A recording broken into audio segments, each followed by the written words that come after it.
बिस्मिल्लाहिर्रहमानिर्रहीम। अस्सलाम वालेकुम नाज़रीन, आप यूट्यूब चैनल देख रहे हैं। मैं इमरान खान हूँ। सबसे पहले आपको बताऊँगा भारत कैसे पाकिस्तान के जो एक्स हैंडल्स हैं उन्हें बंद करता चला जा रहा है। किस्मत का खेल देखिए कि जेल से बैठा एक आदमी कैसे इतना रेलिवेंट हो गया। अलीमा खान ने इमरान खान से रब्ते के बारे में क्या कहा, और आलिया हमजा साहिबा ने भी वो सौदा ख़रीदने से इनकार कर दिया जो एस्टेब्लिशमेंट मार्केट में रख रही है, और बहुत सारी चीज़ें हैं। लेकिन सबसे पहले ये कि ट्विटर के हैंडल बंद होते चले जा रहे हैं, और लगभग जितने भी इम्पॉर्टेंट एक्स के अकाउंट्स हैं या ट्विटर के हैंडल्स हैं पाकिस्तानियों के जो इन्फ्लुएंस कर सकते हैं इंडिया में, वो सारे के सारे बंद कर दिए गए। अभी मुझे भी एक 2 दिन पहले से आया हुआ था, अभी मैंने गौर किया कि जनाब मेरा अकाउंट भी वहाँ पे बंद कर दिया गया भारत में, और बहुत सारे दोस्त हैं जर्नलिस्ट हैं उनके भी बंद कर दिए गए हैं भारत में। जितने पाकिस्तान के सोशल मीडिया एक्टिविस्ट हैं जो इन्फ्लुएंस कर सकते हैं, उन तमाम के अकाउंट जो है वो इंडिया में बंद किए जा रहे हैं, और बड़े आराम से बंद कर देते हैं। सिर्फ ये कह देते हैं कि जनाब वहाँ पसंद नहीं है और उनको प्रॉब्लम हो रहा है, और ये बंद कर देते हैं, उनके कानून के खिलाफ है। अब सवाल ये पैदा होता है कि भारत का इन्फ्लुएंस इन एप्लीकेशंस पे इतना ज़्यादा क्यों है। देखिए, उन्होंने इस पर एक लंबी इन्वेस्टमेंट की है। उनके लोग जो हैं वो एक तो तादाद बहुत ज़्यादा है, मार्केट जो है वो 1.5 अरब की मार्केट है ऑलमोस्ट। उसके अलावा जो है उनके अंदर यूज़र्स बहुत बड़ी तादाद में जो सोशल मीडिया को इस्तेमाल करते हैं, तो उनका कारोबारी मफाद भारत के साथ वाबस्ता है। दूसरा, भारत जो है वो उसके बहुत सारे लोग भारतीय शहरी इन एप्लीकेशंस के अंदर बड़ी अहम पोस्ट के ऊपर बैठे हुए हैं, और आजकल अमेरिका की हुकूमत में भी उनका बड़ा इन्फ्लुएंस है। तो ऐसी सूरत हाल में फिर उनका इन्फ्लुएंस तो रहेगा ना, और वो बंद करवा सकेंगे तो वो बंद करवा रहे हैं वो तमाम आवाज़ें। लेकिन ये एक बात तो कन्फर्म होती है इससे कि भारत नहीं चाहता कि जो उनके साथ हुआ, स्पेशली जो राफेल वाली कहानी है, स्पेशली जिस तरह नरेंद्र मोदी की एयरफोर्स को शिकस्त हुई है, जिस तरह नरेंद्र मोदी को एक्सपोज करके रख दिया है पाकिस्तान के मीडिया ने, वो बातें भारत के शहरियों तक पहुंचे।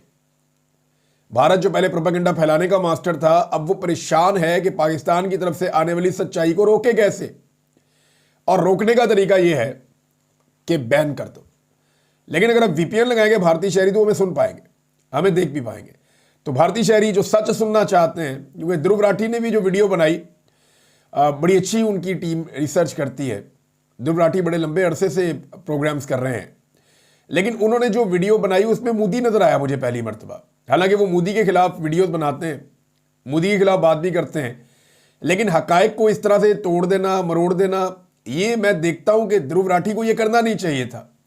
मेरी नज़र में बहुत सारे पाकिस्तानी जिनकी नज़रों में उनकी एक क्रेडिबिलिटी थी वो ख़राब हो गई, और होने की वजह यह है कि नरेंद्र मोदी का जो घिसा पटा किस्म का बयानिया है वो उठा के उन्होंने पब्लिक कर दिया, और एक साइड सिर्फ पिक्चर की दिखाई, दूसरी साइड उन्होंने दिखाई नहीं, या वो दिखाना नहीं चाह रहे थे। देखिए, मुहिब्बे वतन हम भी हैं, आप भी हैं।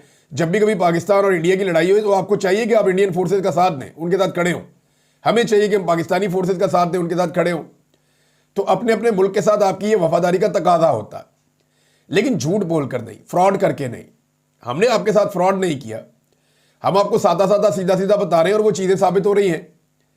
लेकिन ध्रुव राठी ने जो कहानी सुनाई, पाकिस्तान को जैसे दहशतवाद साबित करने की कोशिश की, अब सेलेक्टेड किस्म के मुख्तलिफ एरियाज और पोर्शन उठा के, उन्हें लगता था जहां पे पाकिस्तान को डिग्रेड किया जा सकता है वही लगाया गया, और वो सारे हकायक जो इंडिया के खिलाफ जा रहे हैं या जो गंद इंडिया ने मारा उसके बारे में देखिए, तहकीकात भी नहीं हुई। आपने अटैक कर दिया इतने बड़े मुल्क के ऊपर, 2 एटमी कुव्वतें हैं, खुदा ना खास्ता पूरी दुनिया में आग लग जाएगी, मुसीबत बन जाएगी। लेकिन ठीक है, भारत और भारत का सोशल मीडिया और भारत की हुकूमत की जो हैंडलिंग है वो अब आपके सामने है।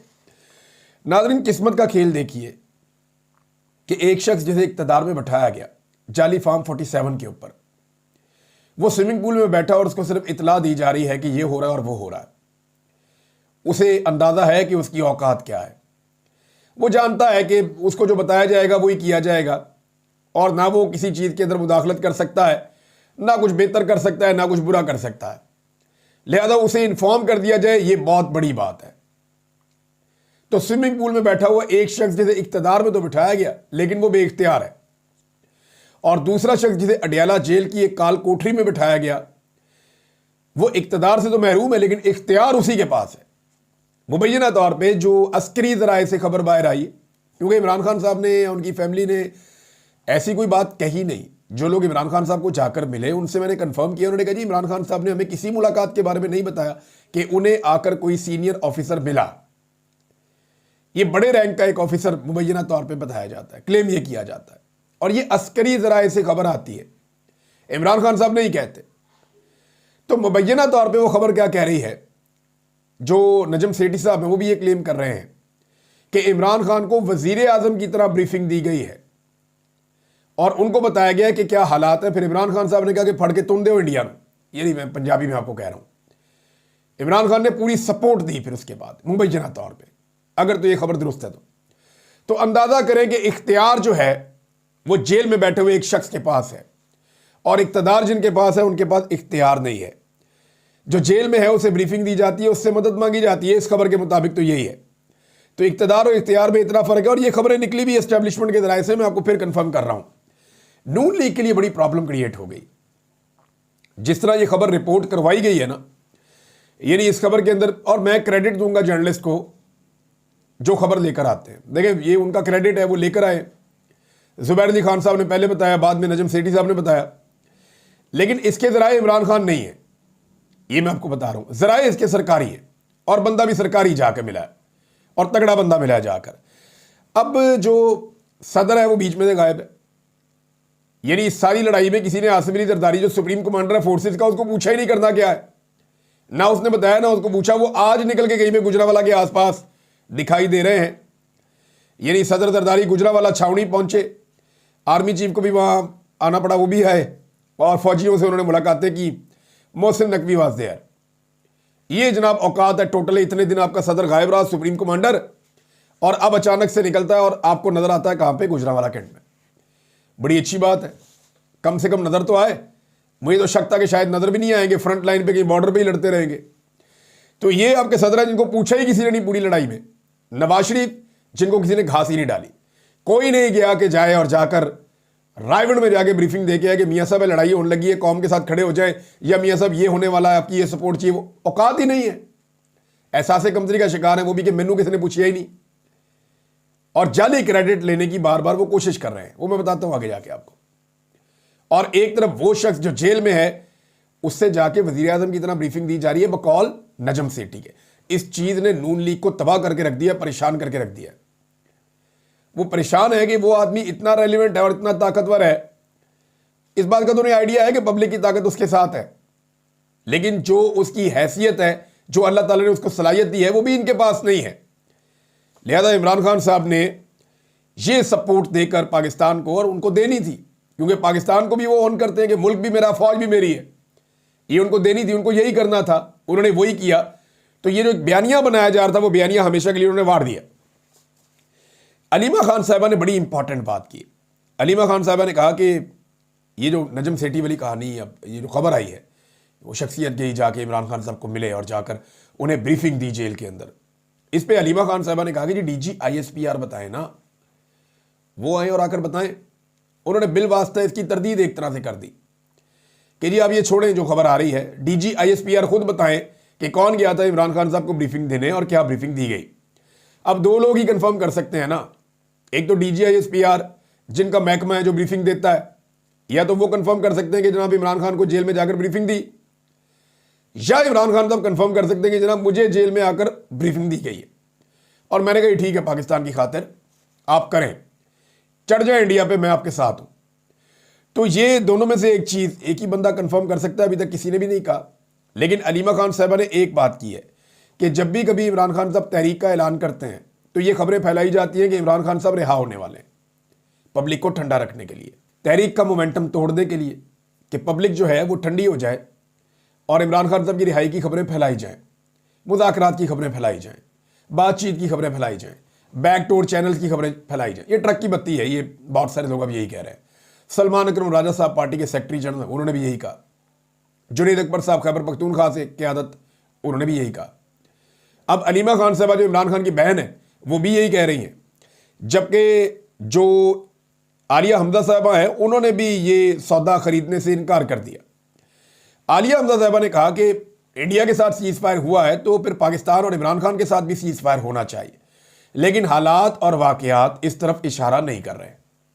उन्होंने भी कहा ऐसा कुछ नहीं होने जा रहा, कि कोई सीज फायर हो रहा है पाकिस्तान तहरीक इंसाफ के साथ या हालात बेहतरी की तरफ जा रहे हैं।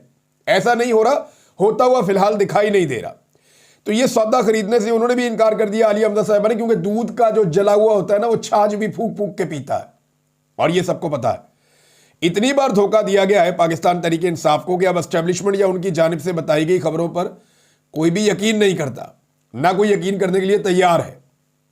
अब मंगल को इमरान खान साहब की मुलाकात है, देखते हैं मुलाकात होने दी जाती है या नहीं। अगर मंगल को इमरान खान साहब की मुलाकात होती है और वो कोई बात करते हैं, तो वहां से कंफर्मेशन आएगी कि क्या वाकई कोई बात आगे बढ़ रही है या नहीं बढ़ रही, या इमरान खान साहब के स्टेटमेंट से आपको आइडिया हो जाएगा। नाज़रीन, नवाज शरीफ साहब का फिर एक बयान आया, और बड़ा तफसीली बयान आया, ये मेरे पास सामने पड़ा भी हुआ है। नवाज शरीफ साहब मिले हैं इरफान सिद्दीकी साहब से, सेनेटर हैं, तो वहां स्टेटमेंट जारी किया गया। वैसे नवाज शरीफ साहब के ज़्यादातर स्टेटमेंट या तकारीर इरफान सिद्दीकी साहब ही ये करते हैं मामला। उन्होंने कहा, बहादुर मुसल्लह अफवाज ने इंतहाई पेशा वराना महारत और भरपूर अज़म से वतन का दिफा किया। नवाज शरीफ। नून लीग के सदर और साबिक वज़ीर आज़म नवाज शरीफ ने कहा कि पाक भारत जंग में हमारी बहादुर मुसल्लह अफवाज इंतहाई पेशा वराना महारत और भरपूर अज़म से सरजमीन वतन का दिफा किया। बड़ा लंबा स्टेटमेंट है, पार्लियामेंट का किरदार है, फिर मीडिया का किरदार है, और कौमी सलामती के लिए हर किस्म की सियासी तकसीम भुलाकर एक आवाज़ में बोलना खुशाइंद है। 24 करोड़ अवाम के जज्बात की तर्जुमानी करते हुए अपनी बहादुर मुसल्लह अफवाज का हौसला बढ़ाया अवाम के नुमाइंदों ने। ये नीचे करते करते मियाँ साहब का सारा स्टेटमेंट खत्म हो गया। मैं ढूंढ रहा था, ना लफ्ज़ है मोदी का, ना लफ्ज़ है RSS का, ना लफ्ज़ है भारत दुश्मन का, ये इस्तेमाल ही नहीं किया मियाँ नवाज शरीफ ने। अंदाजा करें आप, यानी दोस्त होना तो मियाँ नवाज शरीफ जैसा हो। इस जैसा दोस्त किस्मत वालों को मिलता है, ऐसा यार रोज नहीं मिलता। जिस वक्त पूरी कौम नरेंद्र मोदी और भारतीय फोर्सेस के ऊपर चढ़ी हुई थी और उन पर तनकीद कर रही थी, उनके ऊपर मीम्स बन रहे थे, उनका मजाक बन रहा था, तो उसका दोस्त नवाज शरीफ मैदान में आता है और वो कहता है, नहीं मेरी मीम्स बनाओ, मेरा मजाक उड़ाओ, मेरे दोस्त को मत छेड़ो। यह है दोस्ती, यह है ताल्लुक निभाना। अगर इसमें कोई जानता है तो शरीफ खानदान जानता है। ना इनसे बेहतर किसी को दोस्ती करनी आती है, ना ताल्लुक निभाना आता है। सिर्फ सामने वाला बंदा ताकतवर होना चाहिए, तगड़ा होना चाहिए, हुकूमत और इक्तदार में होना चाहिए। जैसा कि नरेंद्र मोदी मियाँ साहब ने मोदी का मजाक उड़ाने वालों को दावत दी कि यार मेरा मजाक उड़ा लो, मेरे दोस्त को कुछ ना कहो, मुझ पर मीम्स बना लो, मेरे दोस्त पर मीम्स मत बनाओ, मुझे मारो, मेरे दोस्त को मत मारो। ये भारत को और मोदी को नवाज शरीफ साहब ने कुर्बानी दी है, और ये कुर्बानी तारीख में याद रखी जाएगी। ये भुलाई जाने वाली कोई छोटी कुर्बानी नहीं है।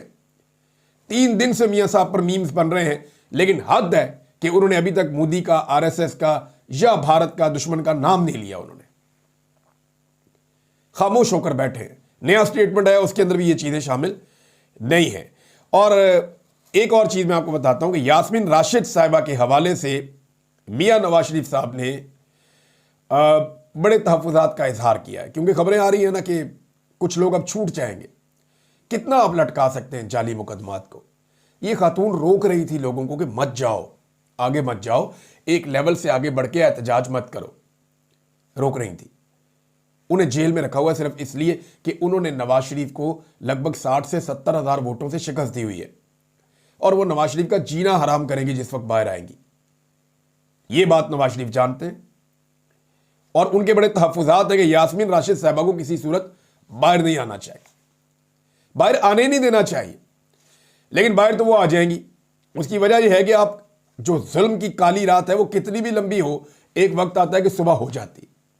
तो अब उन्हें बाहर तो आना है, और बाहर आके जो वो करेंगी वो फिर आप तब देखेंगे जब बाहर आकर वो अपनी एक्टिविटीज शुरू करेंगी। नाज़रीन, जो 9 मई के मुकदमात हैं, अब उनके अंदर एक चालान दे दिया गया है पाकिस्तान तहरीक इंसाफ के लोगों को। तैयबा राजा साहिबा ने इसके ऊपर एक ट्वीट किया, मैं आपके सामने रख देता हूं। उन्होंने कहा, जी आज जेल ट्रायल के दौरान हमें चालान की कॉपियां दी गई। ये 900 सफ़ात पर मुश्तमिल झूठ का एक पुलंदा है, जिसमें सलीस उर्दू में 1 लाख लोगों के नाम शामिल कर दिए गए। लेकिन हर शख्स को जो कॉपी दी गई है, इसमें उस शख्स के मुबैना जुर्म की कोई तफसील दर्ज नहीं है। यानी जो कॉपी दी गई उसका जुर्म ही नहीं उसके अंदर है, और ना ही उसके खिलाफ कोई सबूत पेश किया गया है। तो फिर ये क्या चालान है भाई? चालान तो केस का ही होता है, इसने ये किया था स्पेसिफिकली इसका ये जुर्म है, इस जुर्म के अंदर इस बंदे को ये सजा दी जाए। वो गोल मोल 900 सफ़े बना के पेश कर दिए जाके। ये जाली हुकूमत इस झूठ के पलंदे की फोटोकॉपियां बनाने पर करोड़ों रुपया खर्च कर चुकी है। अब हर समझदार शख्स खुद सोच सकता है कि अगर वाकई हालात ठीक हो रहे होते, इमरान खान वापस आ रहे होते या केसेस खत्म हो रहे होते, तो क्या इतनी बड़ी रकम इन झूठी कॉपियों पे खर्च की जाती? ये असल में लोगों को सजा दिलाने का इरादा रखते हैं। झूठे मुकदमात में मनसूबाबंदी के तहत ये सारा कुछ हो रहा है। जबकि सनम जावेद के शौहर अतीक रियाज साहब ने भी एक बात बताई। उन्होंने कहा जी कि बाकी सारी जेल में जो है वो कूलर लगा दिए गए हैं, हवा वाले, ठंडी हवा वाले, लेकिन जिस सेल में 8 खवातीन को सनम जावेद समेत बंद किया गया है वहां पे कूलर नहीं लगाया गया। और वो खवातीन अब सनम जावेद से शिकायत करती हैं कि आपकी वजह से हमें भी ये सहूलत नहीं मिली, हम भी गर्मी की ये तकलीफ और तंदूर जैसा ये सेल जो है इसको बर्दाश्त कर रही हैं सिर्फ तुम्हारी वजह से कि तुम पे बहुत गुस्सा है निज़ाम को, सिस्टम को, हुकूमत को, एस्टेब्लिशमेंट को, तो वो गुस्सा हम पे भी उतर रहा है। तो सनम जावेद साहबा जो है उनको निशान इबरत बनाने के चक्कर में मजीद कैदियों को भी परेशान किया जा रहा है। मियाँ अकरम उस्मान साहब का स्टेटमेंट मैंने सुना। ये मियाँ महमूद रशीद साहब के रिश्तेदार हैं और फौजी अदालतों में इनको पकड़ा गया था, सजा दी गई है, अभी वो बाहर हैं, जैसे आबाद फारूक बाहर हैं। तो मियाँ अकरम उस्मान को मैं सुन रहा था, बड़ी तकलीफ दे कहानी उन्होंने बताई। लुब्बे लबाब ये है कि वो कहते हैं जी हमारे साथ दहशतगर्दों वाला सलूक हुआ है, सिविलियंस वाला सलूक नहीं हुआ। जो दहशतगर्द है बम फाड़ते हैं, हमले करते हैं, उस तरह का सलूक हमारे साथ हुआ है। ये मियाँ अकरम उस्मान साहब बता रहे हैं। ये इंतहाई अफसोसनाक चीज़ है। नाज़रीन, जंग के बहाने जो है लोगों ने अपनी दिहाड़ियाँ भी लगाई हैं। और क्या दिहाड़ियाँ लगाई हैं मैं आपके सामने अब रखता हूँ कि जिस वक्त पाकिस्तान और इंडिया की जंग चल रही थी ना, उस वक्त बड़ी खामोशी से और बड़े तरीके से चीनी महंगी कर दी गई।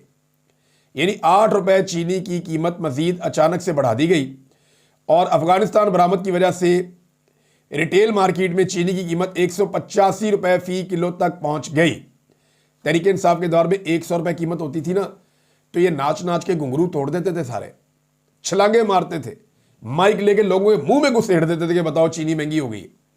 आज 185 रुपये किलो हो गई है। 1 रुपये चीनी किलो महंगी होती है ना, तो अरबों रुपया माफिया की जेब में चला जाता है। ये सारा जो माफिया, चीनी माफिया, ये सारे इक्तदार में बैठे हुए हैं।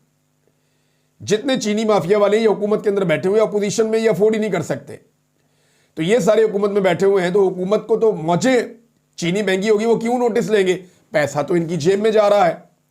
लिहाजा ये बहुत बड़ी डकैती पाकिस्तान पर मारी गई और अरबों रुपया चीनी माफिया की जेब में चला गया जिस वक्त पाकिस्तान और भारत की लड़ाई चल रही थी उस वक्त। नाज़रीन, इस वक्त तरजीहात के हवाले से एक और बड़ी खबर है, और वो बड़ी खबर है शहजाद अकबर साहब ने भी दी है और इंडियन मीडिया को आप देखें तो वहाँ पे भी आपको मिल जाती है। खबर ये है कि भारत ने एक बड़ी टीम बनाई है जिसमें ज़्यादा लोग अपने अपोजिशन के रखे हैं, हुकूमत के शायद 2 लोग हैं। और ये जो बड़ी टीम बनाई है इसकी ड्यूटी लगाई है कि ये दुनिया भर में जितने सफारतकार हैं या दुनिया भर के मुख्तलिफ इलाकों में जाकर, दारुल हुकूमतों के अंदर जाकर वहाँ पे ब्रीफिंग देंगे इंडिया पाकिस्तान कन्फ्लिक्ट के हवाले से और दुनिया की हमायत इंडिया के लिए हासिल करने की कोशिश करेंगे। भारत जो है वो सफारती महाद पे फौरी तौर पे सरगर्म हो गया, जबकि पाकिस्तान अभी जो है वो एयरफोर्स की दी हुई कामयाबी, अल्लाह रब्बुल इज़्ज़त ने जो एयरफोर्स को कामयाबी दी उसका जश्न मना रहा है। भारत अगली तैयारी कर रहा है।